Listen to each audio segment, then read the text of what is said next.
метаболизма, като помага на тялото да изгаря повече калории. Този процес дава възможност за намаляване на индекса на телесна маса и телесните мазнини. Ако пиете напитката преди хранене, просто ще консумирате по-малко храна. И все пак, този метод за ослабване има една отрицателна страна. Една чаша кафе на ден намалява теглото само с 120 грама. Изследването казва, че трябва да пием поне по 4 чаши на ден от напитката без захар, ако искаме да постигнем ефект. Все пак внимавайте, защото пък то повлиява на кръвното налягане. Така че търсете златната среда. Хубавата музика е тук. Емилия ни очаква, Йорданис и Мери Бойс Бенд сега с песента им Есен.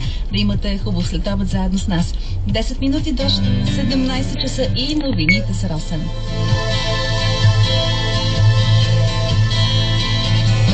Радио Веселина. Беше